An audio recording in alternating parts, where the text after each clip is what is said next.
बिस्मिल्लाहिर्रहमानिर्रहीम। अस्सलाम वालेकुम दोस्तों, मैं हूं शाहिद नईम और आज गिट और गिट हब का ट्यूटोरियल लेकर आपकी खिदमत में हाजिर हुआ हूं।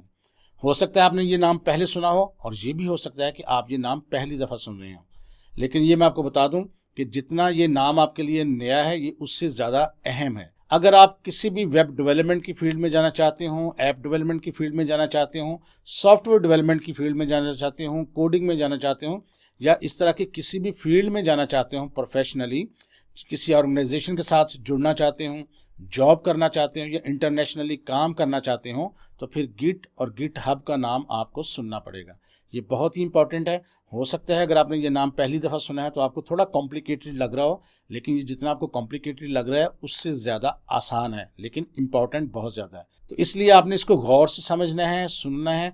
और इस पूरे ट्यूटोरियल के अंदर हम ज़ीरो से शुरू करेंगे। अगर आपको इसके बारे में कुछ नहीं पता, गिट का नाम अगरचे आपने पहली दफ़ा सुना हो, तो फिर भी हम आपको समझाएंगे ये गिट क्या है और गिट हब क्या है। इसके बारे में डिटेल आपको मालूमात मिलेंगी इस ट्यूटोरियल के अंदर। और एक चीज़ इम्पॉर्टेंट ये कि इस ट्यूटोरियल की पूरी इन्फॉर्मेशन, इसके नोट्स आपको मिल जाएंगे। इस वीडियो की डिस्क्रिप्शन में आपको एक लिंक मिलेगा, अगर आप उसको क्लिक करेंगे तो इसके पूरे ट्यूटोरियल, स्लाइड्स और नोट्स आप डाउनलोड कर सकेंगे, जो बाद में आपके काम आएंगे। तो इससे पहले कि हम अपने ट्यूटोरियल का आगाज़ करें, तमाम वो दोस्त जो इस चैनल पर नए हैं उनसे गुजारिश है कि अगर अभी तक आपने हमारे चैनल को सब्सक्राइब नहीं किया तो चैनल को सब्सक्राइब कर लीजिए और उसके साथ नज़र आने वाले बेल के आइकन पर क्लिक करना मत भूलें। इससे ये होगा कि हमारा एक लॉन्ग टर्म रिलेशनशिप इस्टेब्लिश हो जाएगा। जब भी हम कोई नई वीडियो अपलोड करेंगे आपको उसका नोटिफिकेशन मिलेगा और आप उससे भरपूर फ़ायदा हासिल करेंगे। अब बगैर ताख़ीर के हम चलेंगे अपने असल मौजू की तरफ कि गिट और गिट हब क्या चीज़ें हैं।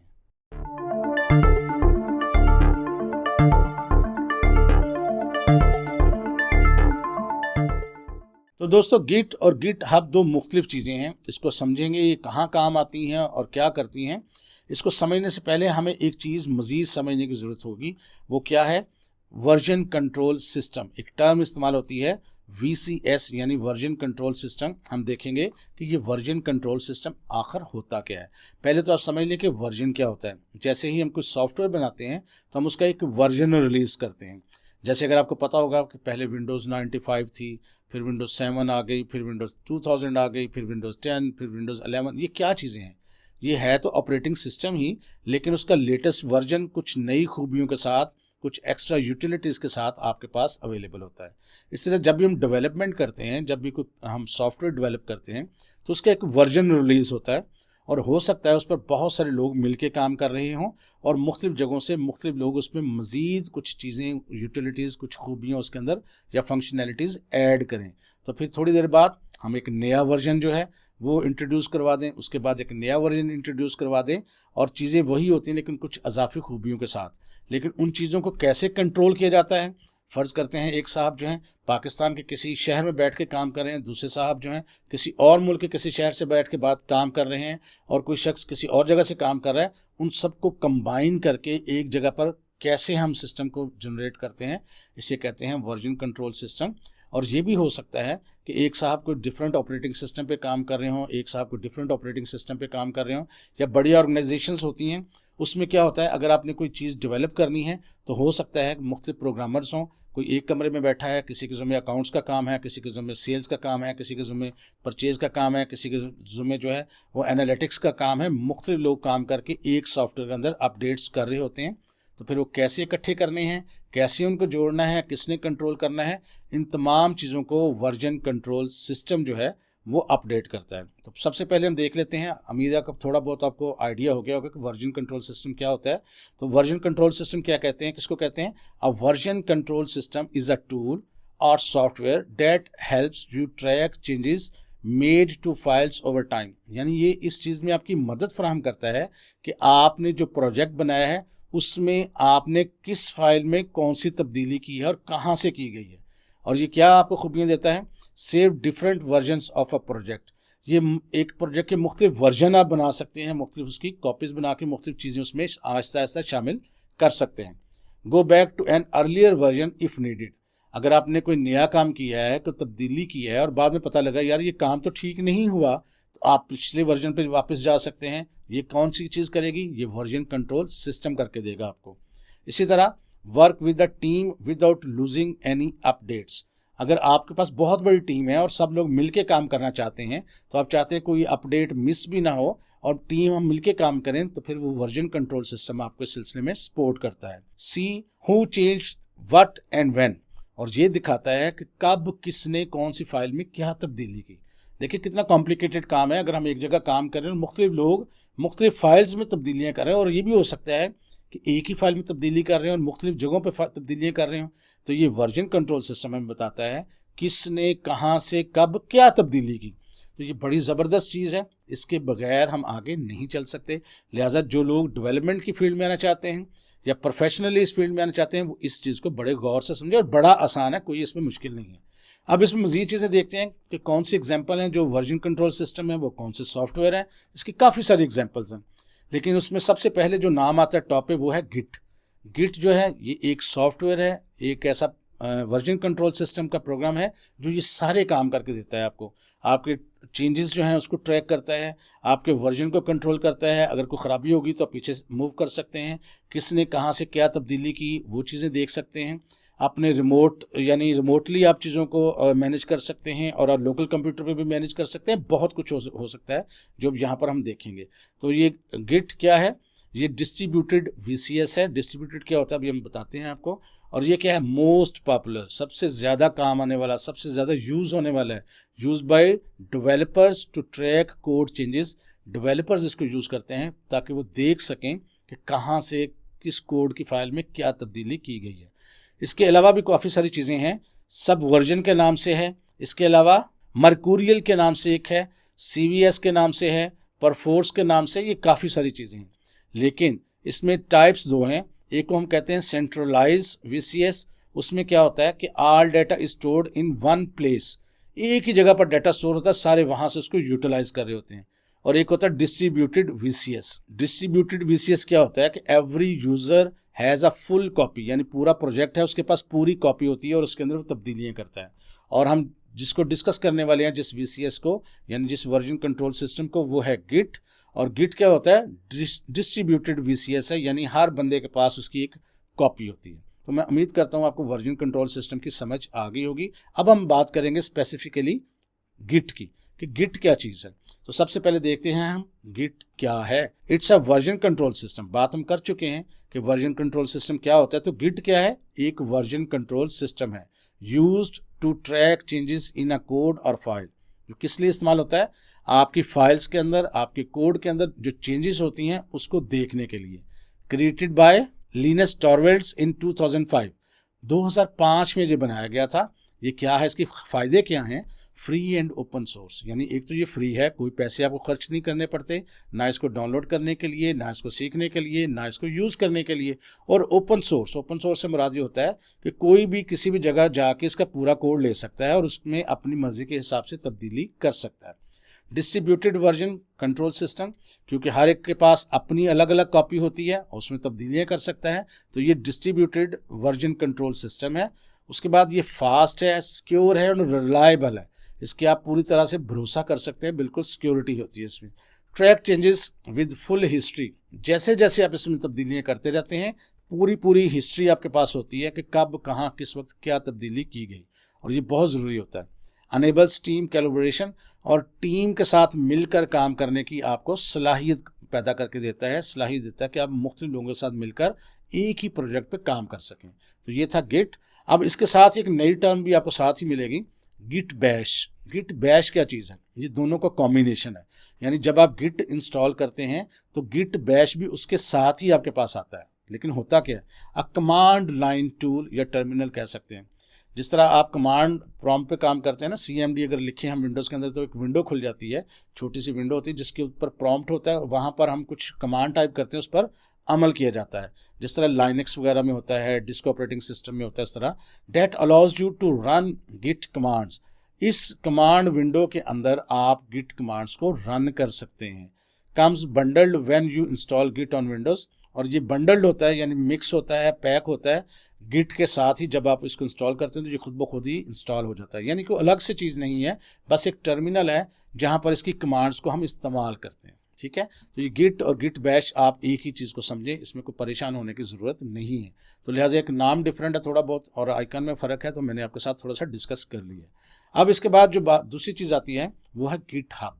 ये थोड़ी सी मुख्तलिफ चीज़ है। गिट क्या है, ये आपके कंप्यूटर में रहती है, आपकी जो तब्दीलियाँ हैं वो करती है, और अगर आपने कुछ फाइल डिलीट की है, नई बनाई है, उसमें तब्दीली की है, तो सारा उसका रिकॉर्ड रखती है, और कहाँ कहाँ किस किस ने उसमें तब्दीली की, वो सारा गिट का काम है। अच्छा, अब गिट हब क्या चीज़ है? अब इसको यूँ समझ लें, मैं आपको एक मिसाल देने लगा हूँ। फ़र्ज़ करते हैं आपके पास कुछ पैसे हैं, कुछ रकम है जो आपने घर में रखी हुई है, और आप ट्रैवल करके किसी दूसरे शहर चले गए हैं, और आपको कुछ चीज़ पसंद आ गई है, तो अब आप वहाँ पर उसको ख़रीदना चाहते हैं, लेकिन रकम कहाँ पे है? आपके घर में है, तो आप उसको नहीं ख़रीद सकते। तब वक्त के रकम आपके बैंक में हो, आपके पास ATM कार्ड हो, डेबिट कार्ड हो, क्रेडिट कार्ड हो, या कहीं ना कहीं बैंक इन्वॉल्व हो आपके साथ, तो फिर ही आप उसको परचेज़ कर सकते हैं, या कोई चीज़ पसंद आ गई तो उसको आप ख़रीद सकते हैं। लेकिन अगर आप रकम घर में आपके पड़ी रहेगी तो आप उसको नहीं ख़रीद सकते, आपको घर ही आना पड़ेगा। इसी तरह जब आप गिट पर कोई काम करते हैं तो वो ज़ाहिर है आपके कंप्यूटर में होता है, और आपको अपने कंप्यूटर पर बैठ के ही वो काम करना पड़ता है। लेकिन किसी वजह से आप दूसरे शहर में हैं, आप ऑफिस गए हुए हैं, आप मुल्क से बाहर हैं, और आपको अपने प्रोजेक्ट पे काम करना है, तो फिर क्या करना पड़ेगा? आपको एक बैंक की तरह चीज़ चाहिए होगी जो कहीं ना कहीं हर जगह आपको अवेलेबल हो। जैसे बैंक हमारे पास अवेलेबल होता है उस तरह से। तो गिट हब क्या चीज़ है? गिट हब एक वेब बेस्ड, क्लाउड बेस्ड कह लें, एक सॉफ्टवेयर है, एक वेबसाइट है। सॉफ्टवेयर तो नहीं कहेंगे इसको, वेबसाइट है, ये सर्वर कह सकते हैं। यानी एक वेबसाइट है जहाँ पर आप क्या करते हैं, अपनी प्रोग्राम की जो फाइल्स हैं, जो गिट हब के ज़रिए आप अपडेट कर रहे होते हैं, उनको आप वहाँ पर अपलोड कर सकते हैं रेपो की फॉर्म में। रेपोजिटरीज़ कहते हैं उसको। रेपोजिटरी कहते हैं किसी चीज़ का ज़ख़ीरा होना। जिस तरह हम फाइल या फोल्डर कहते हैं ना, फ़ाइल एक चीज़ है और मुख्तलिफ़ फ़ाइल्स को, मजमूए को हम एक जगह इकट्ठा करने के लिए एक फ़ोल्डर बनाते हैं। तो इसी तरह गिट हब के अंदर हम एक अपना अकाउंट क्रिएट करते हैं, और चूँकि वो अकाउंट इंटरनेट पे होता है, वेबसाइट पे होता है, क्लाउड पे होता है, तो उसको ना सिर्फ हम अपने शहर में, अपने ऑफिस में, अपने घर में, मुल्क से बाहर भी जाकर अपने प्रोजेक्ट पे काम करने के काबिल हो जाते हैं। यानी हम अपने कंप्यूटर के डाटे को लिंक कर देते हैं गिट हब के ज़रिए, ताकि हमारा प्रोजेक्ट हमें अवेलेबल हो सके। तो उसमें फिर क्या होता है कि हम एक फ़ोल्डर बनाते हैं, उसको हम कहेंगे यहाँ रिपोजिटरी, और उसको हम रेपो के नाम से भी बार बार बोलेंगे, क्योंकि रिपोजिटरी काफ़ी एक टफ सा लफ्ज़ है, बाज़ वक़्त ज़ुबान पे नहीं आता, तो हम उसको हर जगह पर आपको रेपो के लफ्ज़ से, नाम से उसको मिलेगा। उसको आप यूँ समझ सकते हैं ये एक फ़ोल्डर है। तो अब आपको समझ आ गई होगी कि ये एक बैंक की तरह काम करता है, जहाँ पर आपकी जो लोकल फाइल्स हैं, लोकल फाइल्स जो आपने अपने कंप्यूटर में बनाई हैं, वो अपडेट होकर वेबसाइट पर भी अवेलेबल होती हैं, और आप कहीं से भी जाके उस फाइल्स को में तब्दीली कर सकते हैं, और बाद में अपने कंप्यूटर में भी तब्दीली कर सकते हैं, क्योंकि गिट तो आपको बताती है कि कब कहाँ से क्या तब्दील हुआ है। तो ये क्या चीज़ है? GitHub is a website. ये एक वेबसाइट है where you can store your Git projects online. जो गिट के आपके प्रोजेक्ट्स हैं वो आप ऑनलाइन सेव कर सकते हैं, बिल्कुल बैंक की तरह। और ये किसने लॉन्च किए? ये 3-4 नाम है आपके सामने स्क्रीन पर आए, इन्होंने लॉन्च की, या नाम आपको याद ना भी हो तो कोई बात नहीं है, लेकिन 2008 से शुरू हुआ था, लेकिन 2018 के बाद ये माइक्रोसॉफ्ट इसको ऑपरेट कर रहा है, ऑन करता है। तो ये ज़बरदस्त चीज़ है, रिलायबल चीज़ है, क्योंकि माइक्रोसॉफ्ट का नाम जो है ज़ाहिर है एक उसके साथ एक सिक्योरिटी, एक रिलायबल होने का उसका गारंटी है। अब ये करता क्या है? Online hosting of Git repositories, repository से मुराद फोल्डर्स, और या उसको रेपो के नाम से भी कहा जाता है। तो ऑनलाइन आपको फराहम करता है वो सारा डाटा जो आप गिट के ज़रिए अपडेट करते हैं। Team collaboration and code sharing.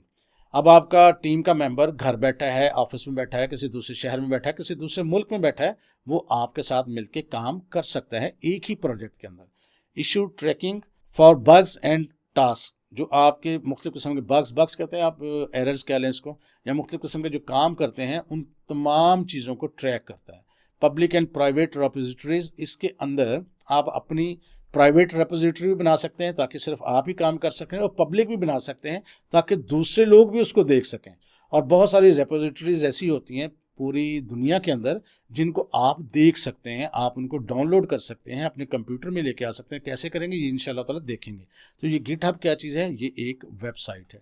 तो अब हम नेक्स्ट देखते हैं कि गिट बैश क्या चीज़ है। ये इस तरह का एक टर्मिनल है, उस टर्मिनल के अंदर हम कमांड्स देते हैं ताकि गिट कमांड्स को हम चला सकें। कमांड्स क्या होंगी वो हम आहिस्ता आहिस्ता पढ़ेंगे और बिल्कुल आसान है, कोई मुश्किल नहीं है। नाम से हो सकता है आपको थोड़ी सी कन्फ्यूजन, लेकिन यकीन मानिए ये बहुत ईजी चीज़ें हैं। और गिट बैच के ज़रिए हम इसको ऑपरेट करते हैं गिट को। और अगर हम गिट हब की बात करें तो ये वेबसाइट की शक्ल में होती है, जिस तरह एक आम वेबसाइट होती है उसमें आपका एक प्रोफाइल होता है, जिस तरह फेसबुक पे प्रोफाइल है, इंस्टा पे प्रोफाइल है, बिल्कुल इसी तरह गिट हब पे भी आपका प्रोफाइल होता है। तो ये चीज़ें हैं जिसको हम आहिस्ता आहिस्ता देखेंगे। अब इसके लिए हमें चीज़ें चाहिए क्या क्या, हमने क्या क्या काम करने हैं उसको हम देख लेते हैं। सबसे पहले जो काम करना है वो हमने करना है क्रिएट गिटहब अकाउंट। तो हम गिटहब की वेबसाइट पे जाएंगे और वहाँ पे अपनी प्रोफाइल बनाएंगे, अपना अकाउंट बनाएंगे और अकाउंट बनाने के बाद अपनी रेपोजिटरी भी बना सकते हैं। तो ये काम हमने करना है। दूसरा हमने क्या काम करना है, डाउनलोड एंड इंस्टॉल गिट को इंस्टॉल करना है। और आपको पता है गिट बैच तो उसके साथ फिर इंस्टॉल खुद ब खुद हो ही जाता है। तो तीसरा काम जो हमें चाहिए है वो हमने इंस्टॉल करना है कोड एडिटर। वो कोई भी यूज़ कर सकते हैं, लेकिन मोस्ट कॉमनली जो यूज़ किया जाता है प्रोग्रामर्स की तरफ से ये दुनिया में वो है VS कोड एडिटर यानी विजुअल स्टूडियो कोड। ये बड़े ज़बरदस्त चीज़ है। इसके अंदर हर किस्म की कोडिंग हो सकती है। आप HTML की कोडिंग कर लें, आप CSS की कोडिंग कर लें, आप जावास्क्रिप्ट की कोडिंग कर लें, आप रिएक्ट की कोडिंग कर लें, आप PHP की कोडिंग कर लें, यानी जो आप सोच सकते हैं उसकी कोडिंग आप इसके अंदर कर सकते हैं। फ्री है और ज़ाहिर है ये एक मतलब बहुत कॉमनली यूज़ हो रहा है, तो इसी को हम यूज़ करेंगे। तो ये 3 चीज़ें हम इंस्टॉल करना सीखेंगे और फिर हम गिट और गिटहब के बारे में मज़ीद चीज़ें सीखेंगे। तो दोस्तों आज के लिए बस इतना ही। हमने सिर्फ आज आपको तारुफ करवाना था कि गिट और गिटहब क्या होता है और वर्जन कंट्रोल सिस्टम क्या होता है। मैं उम्मीद करता हूँ ये छोटी सी वीडियो आपके लिए हेल्पफुल रही होगी। वीडियो अच्छी लगी है तो इसको लाइक कीजिए और शेयर कीजिए। और अगर आपके जहन में कोई क्वेश्चन आता है तो नीचे कमेंट करके हमें ज़रूर बताइए, इंशाल्लाह ताला रिप्लाई भी करेंगे। तो इंशाल्लाह ताला दोबारा मुलाकात होगी मज़ीद चीज़ों के साथ। तब तक के लिए इजाज़त दीजिए। अल्लाह हाफिज़।